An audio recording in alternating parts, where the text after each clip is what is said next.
जयंत ने जो ये अखिलेश के साथ जो मतलब गठबंधन किया है, जो बिल्कुल बेकारा है, जिसको मतलब 5 साल जिन्हें एक ही समुदाय की बात करी है, ये गलत किया उन्होंने। ओवैसी की बात करी है आपने, बड़ी हंसी आती है। कोई पैरों पे गोली चलाएगा क्या? आप बताइए। अरे गाड़ी पे कहाँ चली है? जिन्होंने चलाई है वो किसका है? वो ओवैसी की पार्टी का ही निकला है ना, जांच चल रही है ना। अभी तो बात है स्वामी प्रसाद मौर्य की बात करके आपने ये बात हो, वो श्रम मंत्री थे, कैबिनेट मंत्री थे, उन्होंने कितने लोगों को रोजगार दिया? क्यों नहीं दिया? उन्हें किसने रोका था भाई? जब वो श्रम मंत्री थे तो उन्हें किसने रोका था कि तुम रोजगार मत दो रोजगार। अगर मेरे हाथ में आपके हाथ में पावर आएगी, आप पूरा प्रयोग करिए, आप अपना काम करिए। क्यों नहीं करते? तो अपना काम उनसे हो नहीं पाया ठीक से। भारत पाकिस्तान का 1947 में बंटवारा हुआ तो मुसलमानों को तो बांग्लादेश मिल गया, पाकिस्तान मिला, हिंदुओं को क्या मिला?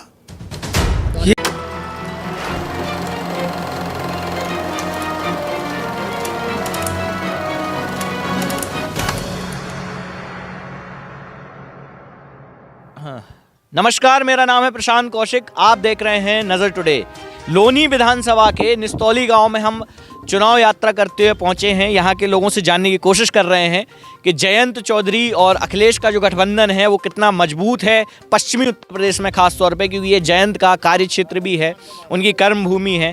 इसके अलावा जो मौजूदा विधायक हैं, बीजेपी के विधायक हैं, बीजेपी की सरकार से लोग कितना प्रभावित हैं, कितना संतुष्ट हैं, फिर से उन्हें एक बार सरकार में योगी जी को देखना चाहते हैं कि नहीं देखना चाहते हैं, इस बार अखिलेश की या फिर किसी अन्य पार्टी की सरकार बनती हुई वो देख रहे हैं। सर, सबसे पहले तो हमारे दर्शकों को अपना परिचय दीजिए। मेरा नाम डॉक्टर सुरेंद्र सिंह है जी। पूर्व में जिला उपाध्यक्ष भाजपा रहा हूँ और जिला मंत्री और मंडल अध्यक्ष रहा हूँ पूर्व में। अच्छा, पूर्व में जिला मंत्री वगैरह रहे हैं, मतलब पदाधिकारी हैं आप बीजेपी के? अभी हाँ, जिला कार्यकारिणी सदस्य हूँ। वर्तमान में जिला कार्यकारिणी सदस्य, जिला कार्यकारिणी सदस्य हैं, बीजेपी के पदाधिकारी हैं। तो बीजेपी की स्थिति यहाँ पर कैसी है किसान आंदोलन को देखते हुए? क्योंकि इस गांव में हमने देखा तो काफ़ी सारे किसान हैं जिन पे अलग अलग ज़मीनें हैं, कुछ छोटे किसान हैं, कुछ बड़े किसान हैं। किसान आंदोलन आपके बगल में ही गाजीपुर में इतना जोरों शोरों से 1.5 साल तक चला, तो कितना प्रभाव पड़ा? बीजेपी को कोई यहाँ पर दिक्कत आने वाली है क्या इस क्षेत्र में? नहीं, कोई दिक्कत आने वाली नहीं है, क्योंकि यहाँ बीजेपी ने जो काम किए ना, अब तो पहले तो मान लो कोई सरकार आती भी नहीं थी, सरकार का कोई जीत के यहाँ चला जाता था, आता भी नहीं था। ये प्रत्याशी कई है लोनी विधानसभा क्षेत्र का, ये गांव में आता भी है। इनने काम भी किए, फ्लाईओवर बनाया, सड़कें बनाई हैं, बहुत बढ़िया काम करता है। कम से कम लोनी में विधायक जी का कम से कम पिछले 5 साल में करीब 67 करोड़ रुपए का काम हुआ है। 67 करोड़ रुपए का काम किया है उन्होंने, बिल्कुल किया। जो ये बिल्कुल आंकड़े उसमें है, पेपर पे आंकड़े हैं। अभी मैं लोगों से बात कर रहा था तो उन्होंने कहा कि विधायक जी तो यहाँ आते नहीं है, यहाँ पे काम नहीं कराते, स्कूल हमें खुद बनाने पड़े, सड़कें हमें खुद बनवानी पड़ी अपने आप से। कहीं ऐसा आपने सुना है कि पब्लिक ने सड़कें बनवाई हैं? सड़कें कोई एक आदमी का काम था ना, खरंजा नाड़ी खरंजे ये भी प्रधान बनवाता है। मतलब कहने को तो कोई कुछ भी कहते, उससे क्या कहना, क्योंकि देखिए खरंजा भी बनता ना, उसका भी एक प्रस्ताव पास होता है, उसका भी गवर्नमेंट देती है। अब अनभिज्ञता वाली बात मैं कहता हूँ, मैंने खरंजा बनवा दिया तो मैं खरंजा बनवा दूँ क्या? मेरी औकात है? लोग ये कह रहे थे कि विधायक जी यहाँ पे दर्शन नहीं देते हैं। 5 विधायक जी तो आज भी आए थे उन्होंने, हाँ वो आज की बात बोली ना कि वो आज आए थे तो हमने उनको मिठाई खिला दी, स्वागत कर दिया, क्योंकि विधायक थे, उनका स्वागत कर दिया गया। लेकिन वोटिंग के मामले में वो कह रहे हैं कि नहीं, वोट नहीं मिलेंगे भैया, मदन भैया को वोट मिलेंगे, जयंत की पार्टी से लड़ रहे हैं। नहीं, यहाँ बीजेपी का कम से कम बचाव। देखिए यहाँ पे बीजेपी कमल खिलने वाला है लोनी विधानसभा में। पहले 42,000 से खेलेगा, इस बार 10-20 हज़ार बढ़ के खेलेगा। हाँ, मतलब 42,000 से 50,000 के ऊपर से जीत होगी उनकी। अच्छा, इसके अलावा जो मुद्दे हैं मेन, क्योंकि जब गांव या खेत का किसान या फिर जो ज़मीन से जुड़ा हुआ व्यक्ति होता है, जब वोट डालने जाता है तो उसके सामने कई सारी चीज़ें रहती हैं। वोट डालने से पहले वो सोचते हैं। इसमें सबसे बड़ा मुद्दा आता है महंगाई का, क्योंकि महंगाई लगातार देखी गई है बढ़ती जा रही है। पेट्रोल के दाम बढ़े हैं, खाने के तेल के दाम बढ़े हैं, सब्जियों के दाम बढ़े हैं, और बीजेपी की सरकार कहीं ना कहीं इसमें देखा गया है कि थोड़ा सा निष्फल हुई है महंगाई को रोकने में। तो उसका कितना प्रभाव पड़ने वाला है इस चुनाव में? देखिए, ऐसी कौन सी सरकार आई है जिस सरकार में महंगाई ना बढ़ी हो? आज तक कोई चीज़ घटती नहीं है, महंगाई बढ़ती है। दूसरा किसानों की बात है, जो किसान रियल में किसान है, उन खेत में काम कर रहे थे। वहाँ कितने लोग थे? वहाँ 100, 200, 400, 500। अब एक गांव में मान लो 10-20 लोग ऐसे हो सकते हैं कि गए हों, लेकिन किसान तो वाकई खेतों में काम कर रहा था। दूसरी बात, किसानों के लिए क्या कम किया है? अब देखो, पहले राष्ट्र है, अगर राष्ट्र है तो फिर हम है तो महंगाई है, जब राष्ट्र नहीं रहेगा। आप इस बात देखिए कि मान लें वहाँ से हमारा भारत पाकिस्तान का 1947 में बंटवारा हुआ तो मुसलमानों को तो बांग्लादेश मिल गया, पाकिस्तान मिला, हिंदुओं को क्या मिला? ये भी सोचने वाली बात है। मुसलमान और हिंदू की बात कहाँ से आ जाती है सर? देखिए ये आती है, मैं सुने 80-20 की बात ये आती है ना कि मैं ये कहना चाह रहा हूँ, देखिए अस्तित्व क्या हिंदू को तो मिटता जा रहा है ना। हिंदू खड़ा होता उसको जाति के आधार बताते हैं, वो खड़ा है नंदकिशोर गुर्जर। अगर जब मुसलमान खड़ा होता तो उसको बताते हैं मुसलमान खड़ा है, उसकी भी तो जाति है, उसको तो किसी ने नहीं बताया कि वो उस जाति का खड़ा है। हिंदू में क्यों बांटते हो जाति? मुसलमान भी तो वोट देने जाएंगे ना। मुसलमान वोट देने जाएंगे, वो वोट उनका जहाँ मत है, मत का अधिकार जहाँ वो करें वो करेंगे। लेकिन हमारे यहाँ पे नंदकिशोर जी प्लस में जा रहे हैं, जीत के जाएंगे, पहले से बढ़ कर जीत। आपने ये बात बोल दी सर कि वो हिंदू खत्म होते जा रहे हैं, नंदकिशोर जी प्लस में जा रहे हैं, बीजेपी हैं। आपको क्या है, आपके क्षेत्र का जो वोटर है, मुस्लिम वोटर है, उनके पक्ष में जा रहा है वो? इस बार महिला जाएंगी क्योंकि महिलाएं जाएंगी। वो महिलाएं तो उन्होंने बंगाल में भी बोला था कि साइलेंट वोटर है, महिलाएं जाएंगी। साइलेंट वोटर है, महिला जाएंगी। 3 तलाक से जो परेशान थी, जो हलाला से परेशान थी, वो महिला जाएंगी। पक्का जाएंगी। बस ऐसा नहीं है बंगाल में, आप बंगाल की बात करो तो मीडिया कर्मी हो, आप देखिए बंगाल में भी जो बीजेपी का वोट प्रतिशत है वो बढ़ा है ना। बीजेपी का वोट प्रतिशत बढ़ा है, लेकिन बढ़ा कहाँ से बढ़ा हो भाई? हिंदू और मुस्लिम महिलाओं से बढ़ा है। अच्छा। यहाँ पे भी महिला देंगी, पुरुष नहीं देंगे वोट? आप पुरुष भी देंगे, जो पुरुष पढ़े लिखे हैं, जो देश हित के लिए बात करते हैं, राष्ट्र हित के लिए बात करते हैं, जो राष्ट्र हित के लिए बात है, जिनके मन में राष्ट्र है, वो जरूर देंगे। अच्छा। बिल्कुल देते हैं, महिला भी देती है। अच्छा, अभी अखिलेश जी ने एक चुनाव आयोग को शिकायत की थी कि आपके जो मुख्यमंत्री हैं और जो बड़े बड़े नेता हैं वो लगातार बोल रहे हैं, उनको गुंडा बोल रहे हैं, बुलडोजर चलाने की बात कर रहे हैं। ओवैसी साहब आते हैं, उनके यहाँ पे गाड़ी पे गोली चल जाती है आपके क्षेत्र में। ये पूरा पश्चिमी उत्तर प्रदेश का क्षेत्र ऐसा है, जयंत चौधरी का एक कर्म भूमि है, ठीक है। उनको आप लोग गुंडा बोल देते हो, मवाली बोल देते हो, मतलब बीजेपी के लोग बोल रहे हैं। उन्होंने एक शिकायत भी की है अभी। तो ये गुंडा राज बार बार ही आता है, गुंडा राज खत्म हुआ, गुंडा राज खत्म, ये क्या है गुंडा राज? देखिए पहले जो था 2017 से पहले यह गुंडा राज ही था, क्योंकि 2017 से पहले गुंडा राज, आपने कवाल गांव में जो दंगा हुआ था, वो कवाल गांव गुंडा राज हुआ था। केस उन्हीं के बच्चे मरे, उन्हीं पे केस हुए, यही तो गुंडा राज है।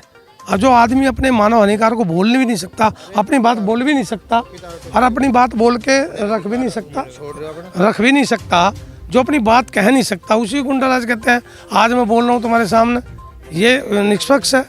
अब मान ले आदमी अपनी मन की बात भी नहीं कह सकता, यही तो गुंडा राज है। अच्छा, यही गुंडा राज। हाँ तो गुंडा राज। अब ओवैसी की बात करी आपने, बड़ी हंसी आती है। कोई पैरों पे गोली चलाएगा क्या? आप बताइए। अरे गाड़ी पे कहाँ चली है? जिन्होंने चलाई है वो किसका है? ओवैसी की पार्टी का ही निकला है ना। जांच चल रही है ना, तो जांच चल रही है, जांच में पता चल जाएगा कौन है वो।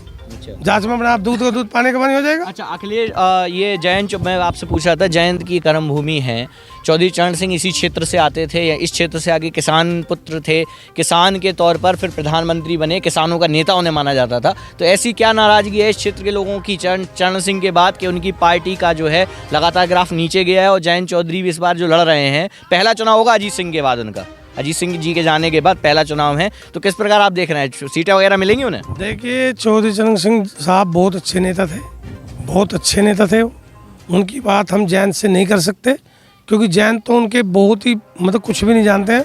वो देश हित के लिए बात करते थे, उनका एक भी ऐसी बात या भावनिक नहीं है। मैं आपको एक चौधरी साहब की बात बता दूं। चौधरी साहब ने एक बार मुसलमान 3 MLA आए थे चुन करके यूपी में, तीनों आकर के कहने लगे जी हमारी ये बात मनवानी है आपको, और ये बात मनवानी पड़ेगी, नहीं मानोगे तो हम धरना प्रदर्शन करेंगे। उन्होंने कहा अरे तुम क्या धरना प्रदर्शन करो, भागो, तुम्हें हम धरना प्रदर्शन, तुम अपने नहीं हुए, तुम कोई मुसलमान थोड़ी ना हो, तुम हमारे बने हो, मुसलमान बने हो, जाओ जो तुम करना करो। भगा दिया। आज जो चौधरी साहब ने भगाया था, उनको आज गले लगाने की बात कर रहे हैं।